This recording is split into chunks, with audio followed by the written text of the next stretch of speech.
Picture yourself walking down a bustling Hollywood boulevard at twilight, neon signs flickering, the hum of traffic mixing with the excited chatter of fans hoping to spot the next big star. Amid the shimmering promises of stardom that fill the air, there are countless real-life stories of actors who rose swiftly, dazzled audiences, then lost their way. It's easy to see the glitz from a distance, but once you dig deep, you discover the grit, the heartbreak, the fragility, the very human struggles behind the Hollywood curtain. Today we're shining a spotlight on the life of Lisa Robin Kelly, a talented actress best known for her role on That 70s Show, whose star burned brightly for a while before a series of tragic twists snuffed it out far too soon. This is a journey filled with small-town dreams, early breaks, comedic triumphs, and a quiet spiral, a cautionary tale that echoes across the entertainment industry. It's March 5th, 1970, and the Kelly family welcomes their new baby, Lisa Robin Kelly. From all accounts, it's a day filled with hope. Her father, Thomas Carl Kelly, and her mother, Linda Diane Grimm Kelly, hold their tiny daughter and, like any parents, wonder what extraordinary life she might lead. The first chapter of Lisa's story unfolds against a backdrop that, at least outwardly, seems supportive and loving. In the years to come, family members and friends remember a bright-eyed, chatty kid who could light up a room with her smile, a spark of comedic warmth that would eventually become her calling card. When Lisa is still quite young, the family picks up and moves to Sylvania, Ohio, a relocation that might not seem monumental, but for Lisa, every shift is an opportunity to discover something new about herself. She attends Sylvania Southview High School, where she stands out for her cheerful demeanor and her boundless enthusiasm. Picture a teenage Lisa, decked out in a cheerleading uniform, on the sidelines of a football game, rallying the crowd with an infectious energy.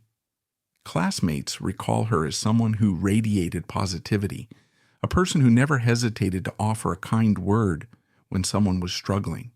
She made friends easily, confided dreams of moving to a big city, and left people feeling that she was destined for bigger stages than Sylvania's high school auditorium. Her cousin John Kelly becomes one of her biggest fans. He vividly recalls those holiday gatherings, especially Christmases, where Lisa would talk about how she wanted to make people laugh on TV. She had this rare knack for comedic timing, he observed, that set her apart from many who simply recited lines. It wasn't just about memorizing a script for Lisa. It was about connecting with people, enthralling them with her performance, making them feel included in the moment. Even at an early age, she understood that entertainment was more than a job or a skill. It was a way to communicate something special to the world. Graduation day arrives, and Lisa sets her sights on the theater school at DePaul University in Chicago. It's a tough program. She's about to enter a space filled with ambitious, aspiring actors, each one as hungry for success as the next. The city of Chicago itself is a maze of opportunity. From gritty storefront theaters to glamorous downtown stages, it's a place where actors cut their teeth. Lisa enrolls, determined to soak up every ounce of knowledge from her instructors. One of her professors, who years later would speak of her with affection, recalls that Lisa had what he described as a raw energy that you seldom see fully formed in new students. Most novices struggle just to deliver lines with confidence, but Lisa had this intuitive understanding of how to inhabit a role. Mark my words, this professor allegedly told a colleague, she's going places. While some students might have been content simply to graduate and see what comes next, Lisa was already hustling. She pursued auditions on the side, juggling classwork, and kept her social circle alive with stories of the day she'd moved to Hollywood. In 1992, she completed her Bachelor of Fine Arts and wasted no time heading west. Los Angeles beckoned, and Lisa answered the call with the eagerness of someone who'd been waiting her whole life for this exact moment. But LA is a city where thousands of aspiring performers flock each year, and the competition is grueling. The dream rarely unfolds perfectly, and Lisa knew she'd have to support herself.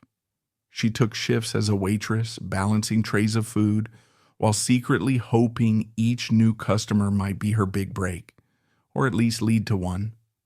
In 1992, still just 21 years old, her persistence paid off in a small but thrilling way. She made her television debut on the hit sitcom Married with Children. The episode was titled Kelly Doesn't Live Here Anymore, a playful coincidence given that Lisa herself was braving a brand new world far from her hometown. She portrayed Carol, acting alongside Christina Applegate, whose character's name, Kelly, mirrored Lisa's last name. Those behind the scenes of this single episode might not have realized it then, but for Lisa, it was the moment her dreams took on flesh and blood reality. It was also a testament to the fact that she wasn't just a hopeful face in a crowd. She had enough spark to capture the attention of casting directors. From there, the mid-1990s saw Lisa popping up across various television staples. Shows like Silk Stockings and The X-Files gave her incremental exposure. One day she might be playing a guest role on Murphy Brown. The next she'd pop into the set of Sisters or Days of Our Lives. In some corners of the entertainment world, she was beginning to earn a reputation as a versatile actress who could adapt to different genres. From crime dramas to comedic bits, from soap operas to supernatural thrillers. These weren't marquee roles, but each credit was an important puzzle piece in building her resume. She also dabbled in TV movies like Cries Unheard, The Donna Yaklich Story, 1994, and ventured into film with Relentless V, Ashes to Ashes the same year. Around that time, she appeared in horror flicks, including a role in Amityville Dollhouse, 1996, where she had the all-too-common fate of the babysitter in a horror scenario. While these projects might not have made her a household name, they did allow her to explore a range of characters, sharpen her skills, and earn a bit of name recognition. But no aspiring actor dreams of eternally lurking in the realm of guest appearances. That big game-changing break finally arrived in 1998 when she was cast as Lori Foreman on That 70s Show.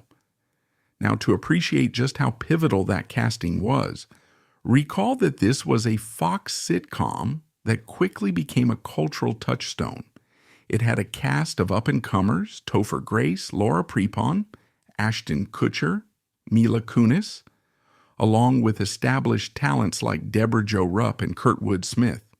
If you had walked onto that set in 1998, you would have found a frenetic, youthful energy. The show was comedic, nostalgic, and irreverent, tapping into the weird and wonderful styles of the 1970s, but also aiming to connect with the then-modern teen audiences. Lisa's character Lori Foreman was Eric Foreman's cunning older sister, a role that required a blend of sass, comedic timing, and just enough of a manipulative edge to drive the storyline forward. Lori was that sibling you loved to hate, always ready with a snarky comment or a clever put-down. From her very first appearance, Lisa's performance left a mark. She had chemistry with the entire cast, but especially with Topher Grace's Eric and the often gruff Red Foreman, Kurtwood Smith. Lori's antics became an instant talking point among fans. She shrewdly toe-tapped between comedic slyness and over-the-top mischief, always ready to sling a sarcastic zinger. For a while, it must have felt like all of Lisa's dreams were coming true. She was now part of a cast that was garnering solid ratings and cultivating a dedicated fan base.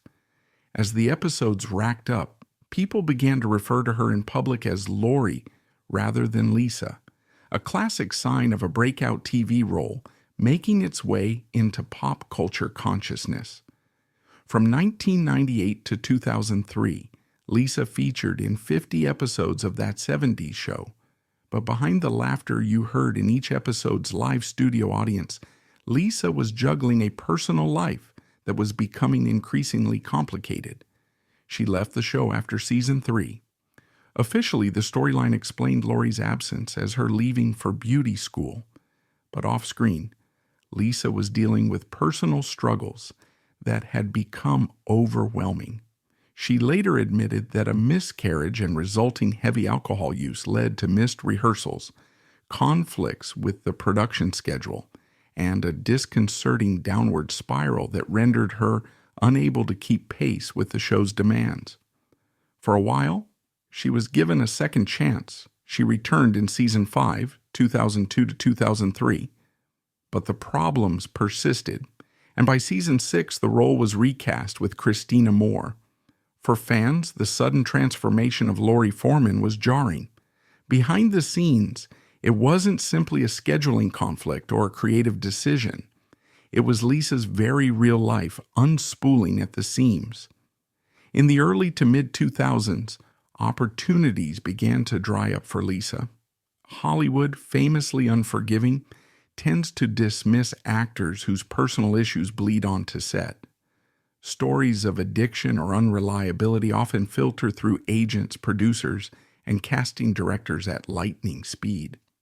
As Lisa's substance abuse worsened, many of those who once championed her tried to distance themselves. Her final credited performance would be in The Food Chain, A Hollywood Scary Tale, 2005, a little-known project where she portrayed a troubled actress, a role that tragically mirrored her own struggles. Perhaps had she found the right support structure or received the right interventions, Lisa might have rebounded, as many in Hollywood sometimes manage to do. But for her, each new year brought fresh hurdles.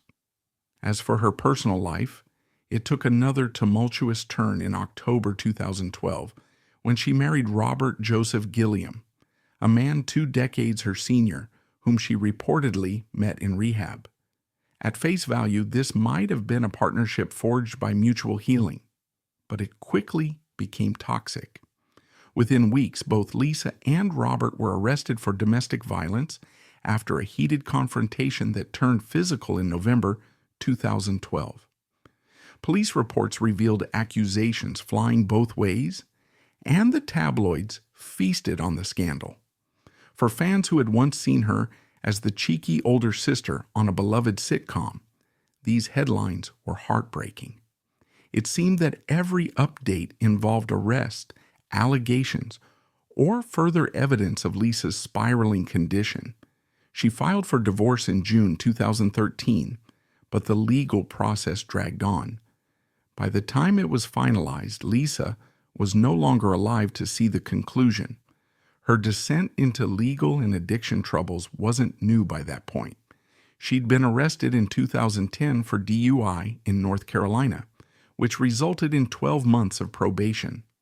The mugshot circulated widely, prompting a wave of online commentary about her drastically changed appearance. In 2012, another arrest for spousal abuse put her back in front of cameras for all the wrong reasons, with new mugshots that painted a stark contrast from her polished TV days. Another DUI in 2013, this time after her car was found blocking a freeway lane, underscored the depth of her struggles. On June 23, 2013, she fired off a tweet that read, "I am having a great day, free at last, LMFAO. I am officially done with my marriage." It was intended to be celebratory, even triumphant, perhaps an emotional release after filing for divorce. But to those who knew her struggles, it also hinted at a precarious mental and emotional state. She seemed to be both reaching for a lifeline and pushing it away, a common tug-of-war for those battling addiction. In the summer of 2013, there was a glimmer of hope. Lisa voluntarily checked into Pax Rehab House in Altadena, California, determined to seize a fresh start. By now, she had attempted rehab multiple times that year alone. Perhaps third time's the charm, she might have thought. Agent Craig Wyckoff, someone who had remained a supportive figure, later recounted that he spoke to her on Monday, August 12th, 2013, and heard a spark of optimism in her voice. She claimed to have been sober for months, expressed a genuine desire to rebuild her life, and seemed rejuvenated in her resolve. Those close to her dared to imagine that maybe, just maybe, she could pull through this time. On August 11th, 2013, just a few days before her death, she visited a hospital for blood work. Reports would later circulate that people at the rehab house noticed suspicious marks on her arms, sparking immediate rumors of intravenous drug use. But close friends insisted these marks were from the routine procedure at the hospital. It's an all too common scenario for a struggling addict who's earnestly trying to get clean. Everything they do, every bruise or mark, triggers suspicion. The truth can get tangled in a web of assumptions, especially when the media is quick to sensationalize. On August 14, 2013, Lisa went to bed at Pax Rehab House. The next morning, staff found her unresponsive. She was just 43 years old. Early reports from tabloids like TMZ suggested an overdose, with sensational headlines referencing needle marks and all manner of lurid speculation. But her family and boyfriend at the time quickly stepped forward to clarify that those rumors about intravenous drug use were misinformed, pointing to the recent hospital visit. The coroner's report, released in January 2014, concluded that she had died from multiple drug intoxication and ruled the death accidental. It never specified exactly which substances caused her to drift away in her sleep, but it did reference her history with alcohol and drugs. No evidence of foul play, no big conspiracy, just a vulnerable woman in a fragile state, overwhelmed by a toxic combination of substances. The official conclusion: Lisa likely passed quietly in the night, her body simply unable to endure what she had been struggling with for so long. For many fans, especially those who remembered her from that 70s show, the news was a punch to the gut. It was a reminder that while the sitcom's reruns might still play on TV, real life doesn't grant do-overs so easily. Castmates and colleagues took to social media to share tributes. Danny Masterson, who played Stephen Hyde, tweeted something short but heartfelt, calling the news terrible and remembering how brilliant Lisa was on the show. Kurtwood Smith, the infamous Red Foreman, recalled her as lovely, funny, and very talented, a testament to the behind-the-scenes person many had worked with before her personal issues overshadowed her professional life. Mila Kunis referred to her as a firecracker, capturing that combustible mix of charm, spunk, and energy that Lisa brought to the set. Lisa's final years were a perfect storm of personal tragedies. The heartbreaking miscarriage that triggered heavier alcohol use, the volatility of a marriage gone wrong, repeated run-ins with the law. By the end of her life, she left behind a modest estate, reportedly around $1,000. A stark contrast to the prime days of her career when she was receiving paychecks from a hit sitcom. This financial situation underlined just how complete her downfall had been. Gone were the days of comedic stardom and the possibility of bigger roles. In a relatively short time, Lisa had lost almost everything. Her death also rippled through an industry that, while often callous, has seen a fair share of cautionary tales. Hollywood is littered with the memory of actors like Corey Haim, who similarly struggled with addiction and died too young. Lisa's story served as yet another sobering reminder that substance abuse can affect anyone, no matter how beloved, talented, or once successful they might be. It also underscored the importance of real, meaningful support networks, a reminder that star power alone can't conquer personal demons. In the months that followed, her ex-husband Robert Gilliam filed a wrongful death lawsuit against Pax Rehab House. He alleged negligence in her care, stating that they failed to monitor her properly or ensure she was safe. The suit itself wasn't widely publicized in terms of any formal resolution.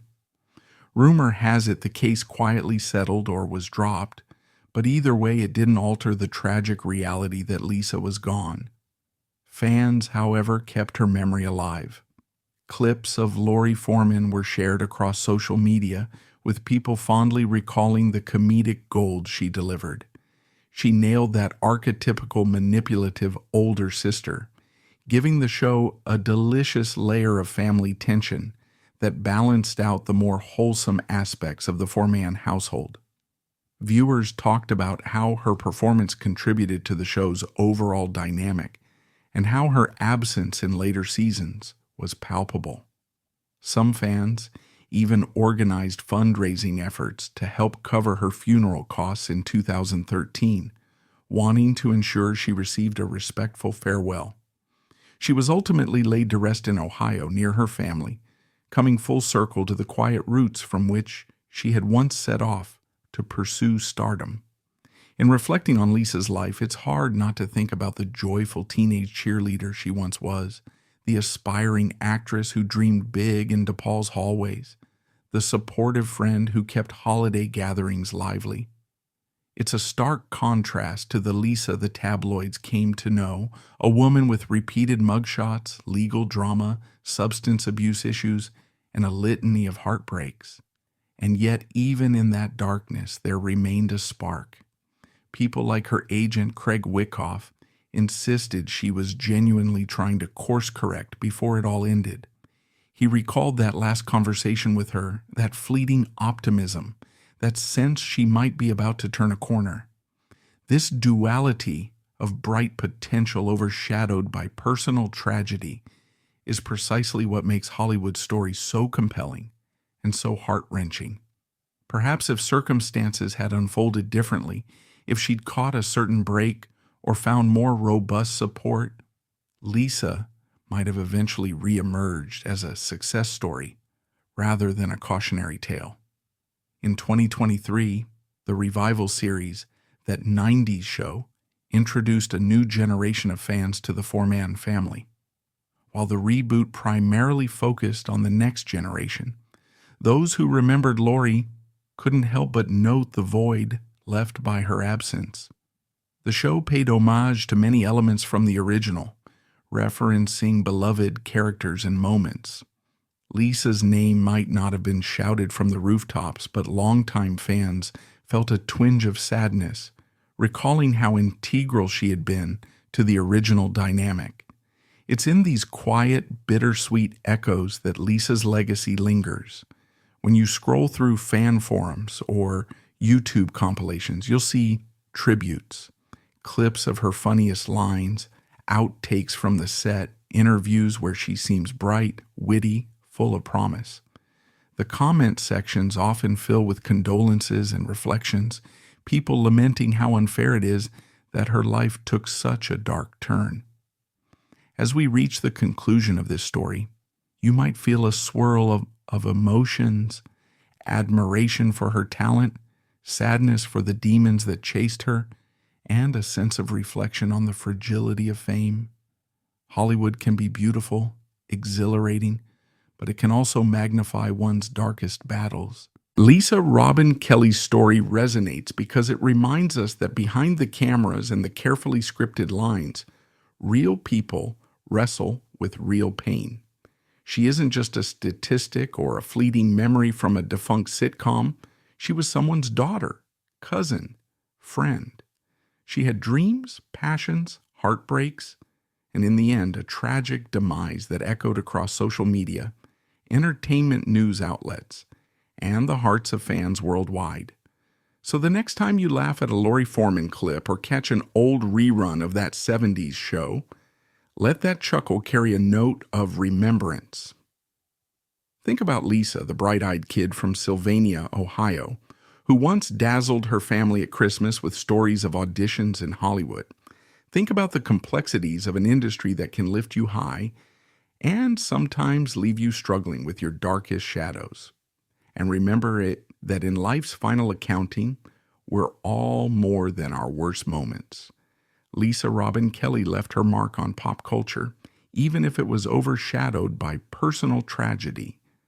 In telling her story, we acknowledge the laughter she brought to living rooms and the heartbreak her untimely death evoked. Ultimately, hers is a story that underscores the value of empathy, the complexities of addiction, and the fragile nature of life under Hollywood's harsh spotlight. May her memory serve as both a tribute and a caution, a testament to the highs and lows that shape the human journey behind every Hollywood smile.